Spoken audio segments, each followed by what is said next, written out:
जय श्री कृष्णा। नमस्कार। मेरे YouTube चैनल श्रद्धा में आप सभी लोगों का हार्दिक स्वागत है। उम्मीद करती हूँ कि आप सभी सुखी और स्वस्थ होंगे, भगवान की भक्ति में व्यस्त होंगे। आइए जानते हैं आज इस वीडियो के माध्यम से श्रीमद् भगवत गीता के 11वें अध्याय के बारे में, जिसमें अर्जुन कहते हैं कि मुझ पर अनुग्रह करने के लिए आपने जो परम गोपनीय आध्यात्म विषयक वचन अर्थात उपदेश कहा है, उससे मेरा यह अज्ञान नष्ट हो गया है। क्योंकि हे कमल नेत्र, मैंने आपसे भूतों की उत्पत्ति और प्रलय का विस्तार पूर्वक सुना है तथा आपका अविनाशी महिमा भी सुना है। हे परमेश्वर, आप अपने को जैसा कहते हैं यह ठीक ऐसा ही है। हे परमेश्वर, आप अपने आप को जैसा बताते हैं ठीक वैसा ही है। परंतु हे पुरुषोत्तम, आपके ज्ञान, ऐश्वर्य, शक्ति, बल, वीर्य और तेज से युक्त ऐश्वर्य रूप को मैं प्रत्यक्ष देखना चाहता हूँ। हे प्रभु, यदि मेरे द्वारा आपका वह रूप देखा जाना शक्य है, ऐसा आप मानते हैं, तो हे योगेश्वर, उस अविनाशी स्वरूप का मुझे दर्शन कराइए।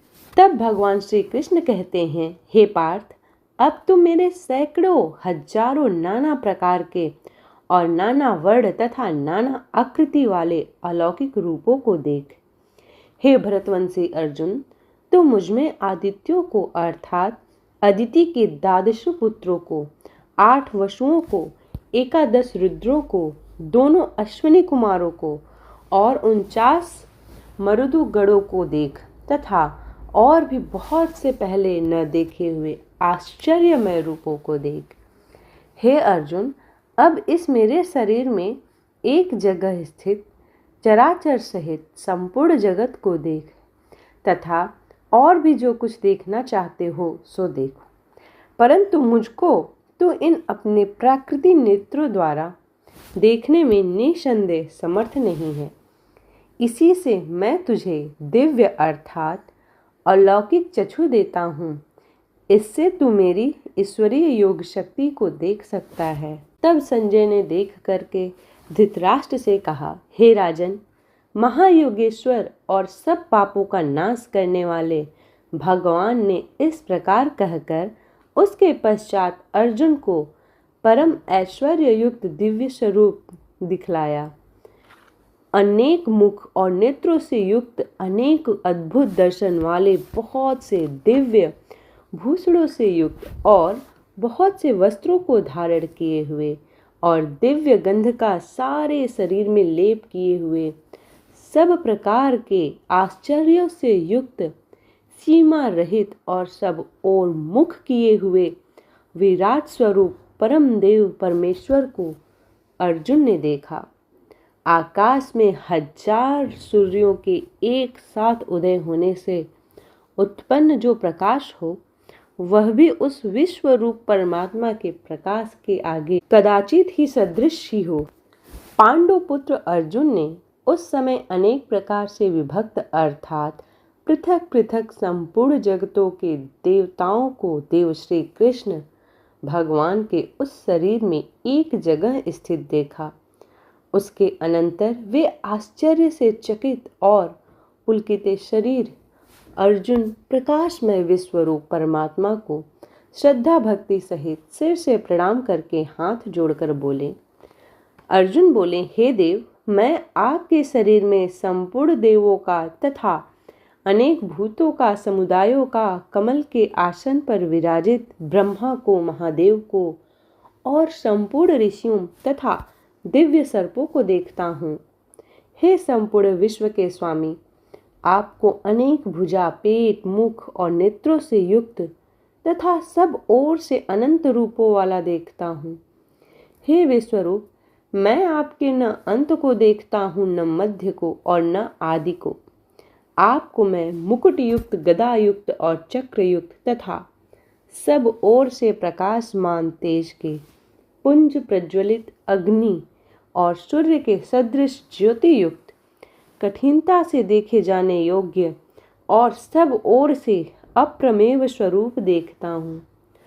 आप ही जानने योग्य परम अक्षर अर्थात परम ब्रह्म परमात्मा है।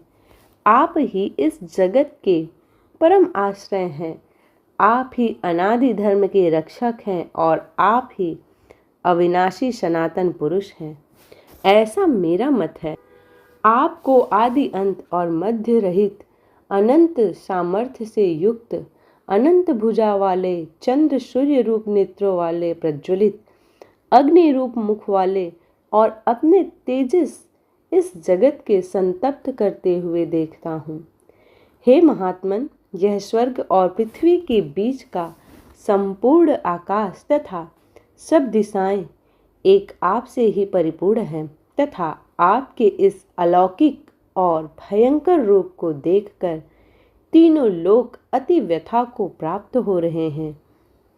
वे ही देवताओं के समूह आप में प्रवेश करते हैं और कुछ भयभीत होकर हाथ जोड़े आपके नाम और गुणों का उच्चारण करते हैं तथा महर्षि और सिद्धों के समुदाय कल्याण को ऐसा कहकर उत्तम उत्तम स्तोत्रों द्वारा आपकी स्तुति करते हैं। जो 11 रुद्र और 12 आदित्य तथा 8 वसु, साध्यगण, विश्वदेव, अश्वनी कुमार तथा मरुद्गण और पितरों के समुदाय तथा गंधर्व, यक्ष, राक्षस और सिद्धों को समुदाय है, वे सब ही विस्मित होकर आपको देखते हैं। हे महाबाहो, आपके बहुत मुख और नेत्रों वाले बहुत से दाढ़ों के कारण अत्यंत विकराल महान रूप को देखकर सब लोग व्याकुल हो रहे हैं तथा मैं भी व्याकुल हो रहा हूँ, क्योंकि हे विष्णु, आकाश को स्पर्श करने वाले देदीप्यमान अनेक वर्णों से युक्त तथा फैलाए हुए मुख और प्रकाशमान विशाल नेत्रों से युक्त आपको देखकर भयभीत अंतःकरण वाला मैं धीरज और शांति नहीं पाता हूँ। दाढ़ों के कारण विकराल और प्रलयकाली अग्नि के समान प्रज्वलित आपके मुखों को देखकर मैं दिशाओं को नहीं जानता हूँ और सुख भी नहीं पाता हूँ। इसलिए हे देवेश, हे जगन निवास, आप प्रसन्न हो। वे सभी धृतराष्ट्र के पुत्र राजाओं के समुदाय सहित आप में प्रवेश कर रहे हैं और भीष्म पितामह, द्रोणाचार्य तथा वह कर्ण और हमारे पक्ष के भी प्रधान योद्धाओं के सहित सब के सब आपके दाढ़ों के कारण विकराल भयानक मुखों में बड़े वेग से दौड़ते हुए प्रवेश कर रहे हैं और कई एक चूड़ हुए शिरों सहित आपके दांतों के बीच में लगे हुए दिख रहे हैं। जैसे नदियों में बहुत से जल के प्रवाह स्वाभाविक ही समुद्र की ही सम्मुख दौड़ते हैं, अर्थात समुद्र में प्रवेश करते हैं, वैसे ही नरलोक के वीर भी आपके प्रज्वलित मुखों में प्रवेश कर रहे हैं। जैसे पतंग मोहवश नष्ट होने के लिए प्रज्वलित अग्नि में, जैसे पतझड़ मोहवश नष्ट होने के लिए प्रज्वलित अग्नि में अति वेग से दौड़ते हुए प्रवेश करते हैं, वैसे ही ये सब लोग भी अपने नाश के लिए आपके मुखों में अति वेग से दौड़ते हुए प्रवेश कर रहे हैं। आप उन संपूर्ण लोकों को प्रज्वलित मुखों द्वारा ग्रास करते हुए सब ओर से बार बार चाट रहे हैं। हे विष्णु, आपका उग्र प्रकाश संपूर्ण जगत को तेज के द्वारा परिपूर्ण करके तपा रहा है। मुझे बतलाइए कि आप उग्र रूप वाले कौन हैं? हे देवों में श्रेष्ठ, आपको नमस्कार हो। आप प्रसन्न होइए। आदि पुरुष, आपको मैं विशेष रूप से जानना चाहता हूँ, क्योंकि मैं आपकी प्रवृत्ति को नहीं जानता। भगवान श्री कृष्ण कहते हैं, मैं लोकों का नाश करने वाला बढ़ा हुआ महाकाल हूँ। इस समय इन लोकों को नष्ट करने के लिए प्रवृत्ति हुआ हूँ। इसलिए जो प्रतिपक्षियों की सेना में स्थित योद्धा लोग हैं, वे सब तेरे बिना भी नहीं रहेंगे, अर्थात तेरे युद्ध न करने पर भी इन सब का नाश हो जाएगा। अतएव तू उठ, यश प्राप्त कर और शत्रुओं को जीत कर धन धान्य से संपन्न राज्य को भोग। ये सब सूरवीर पहले से ही मेरे द्वारा मारे हुए हैं। हे स्वयं सचिन, तो केवल निमित्त मात्र बन जा। द्रोणाचार्य और भीष्म पितामह तथा जयद्रथ और कर्ण तथा और भी बहुत से मेरे द्वारा मारे हुए शूरवीर योद्धाओं को तू मार, भय मत कर। निसंदेह तू युद्ध में वैरियों को जीतेगा, इसलिए युद्ध कर। संजय बोले। केशव भगवान के इन वचनों को सुनकर मुकुटधारी अर्जुन हाथ जोड़कर कांपता हुआ नमस्कार करके फिर भी अत्यंत भयभीत होकर प्रणाम करके भगवान श्री कृष्ण के प्रति गदगद वाणी से बोले। अर्जुन बोले, हे अंतर्यामी, यह योग्य ही है कि आपके नाम, गुण और प्रभाव के कीर्तन से जगत अति हर्षित हो रहा है और अनुराग को भी प्राप्त हो रहा है तथा भयभीत राक्षस लोग दिशाओं में भाग रहे हैं और सब सिद्धगणों समुदाय नमस्कार कर रहे हैं। हे महात्मन, ब्रह्मा के भी आदिकर्ता और सबसे बड़े आपके लिए वे कैसे नमस्कार न करें, क्योंकि हे अनंत, हे देवेश, हे जगन्निवास, जो सत असत और उनसे परे अक्षर अर्थात सच्चिदानंद ब्रह्म है, वह आप ही हैं। आप आदिदेव और सनातन पुरुष हैं। आप इस जगत के परम आश्रय को जानने वाले तथा जानने योग्य और परम धाम भी आप ही हैं। हे अनंत रूप, आपसे यह सब जगत व्याप्त अर्थात परिपूर्ण है। आप वायु, यमराज, अग्नि, वरुण, चंद्रमा, प्रजा के स्वामी, ब्रह्मा और ब्रह्मा भी पिता हैं। आपके लिए हजारों बार नमस्कार है। आपके लिए फिर बार बार नमस्कार है।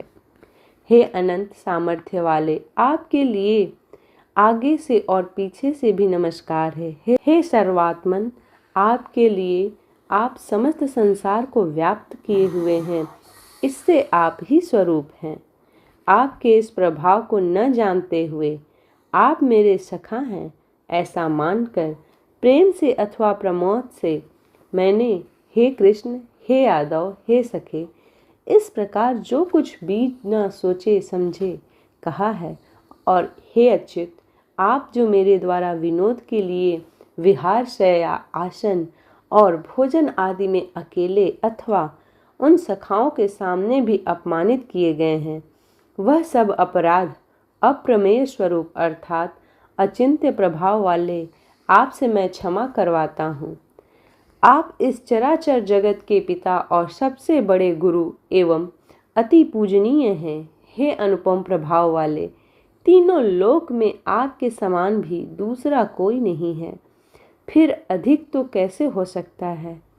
अतएव हे प्रभु, मैं शरीर को भली भांति चरणों में निवेदित कर प्रणाम करके स्तुति करने योग्य आप ईश्वर को प्रसन्न होने के लिए प्रार्थना करता हूँ। हे देव, पिता जैसे पुत्र के, सखा जैसे सखा के और पति जैसे प्रियतमा पत्नी के अपराध सहन करते हैं, वैसे ही आप भी मेरे अपराध को सहन करने योग्य हैं। मैं पहले न देख हुए आपके इस आश्चर्यमय रूप को देखकर हर्षित हो रहा हूँ और मेरा मन भय से अति व्याकुल भी हो रहा है। इसलिए आप उस अपने चतुर्भुज विष्णु रूप को भी मुझे दिखलाइए। हे देवेश, हे जगन्निवास, प्रसन्न होइए। मैं वैसे ही आपको मुकुट धारण किए हुए तथा गदा और चक्र हाथ में लिए हुए देखना चाहता हूँ। इसलिए हे विश्वस्वरूप, हे सहस्त्रबाहो, आप उसी चतुर्भुज रूप में प्रकट होइए।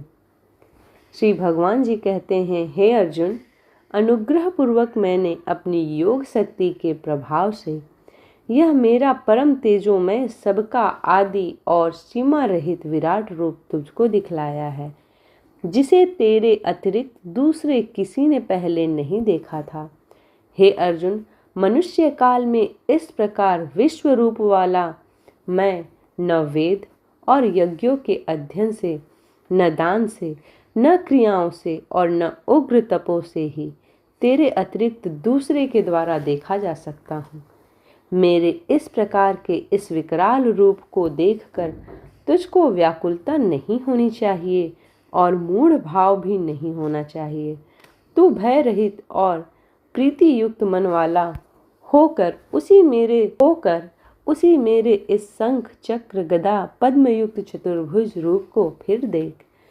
संजय बोले, वासुदेव भगवान ने अर्जुन के प्रति इस प्रकार कहकर फिर वैसे ही अपने चतुर्भुज रूप को दिखलाया और फिर महात्मा श्री कृष्ण ने सौम्य मूर्ति होकर इस भयभीत अर्जुन को धीरज दिया।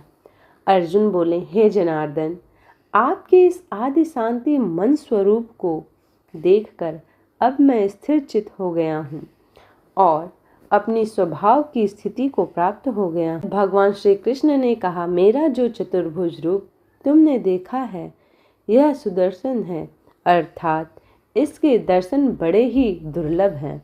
देवता भी सदा इस रूप के दर्शन की आकांक्षा करते रहते हैं।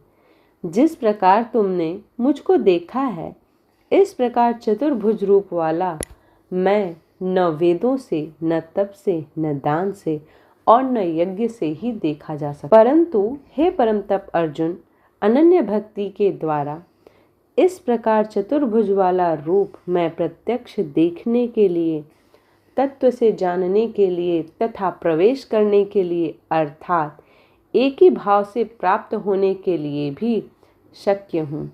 हे अर्जुन, जो पुरुष केवल मेरे ही लिए संपूर्ण कर्तव्य को मार्ग करने वाला, मेरे परायण है, मेरा भक्त है, आसक्ति रहित है और संपूर्ण भूत प्राणियों में वैर भाव से रहित है, वह अनन्य भक्ति युक्त पुरुष मुझको ही प्राप्त होता है।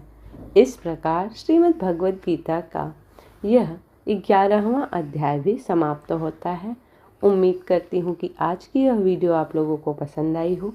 यदि ये वीडियो पसंद आई हो तो वीडियो को लाइक करें, वीडियो को ज़्यादा से ज़्यादा शेयर करें और चैनल को सब्सक्राइब करें। इसी प्रकार की भक्ति भाव और पूजा पाठ से जुड़ी हुई वीडियोस को प्राप्त करने के लिए चैनल को सब्सक्राइब करना ना भूलें। मिलते हैं अगले अध्याय में, तब तक के लिए जय श्री कृष्ण।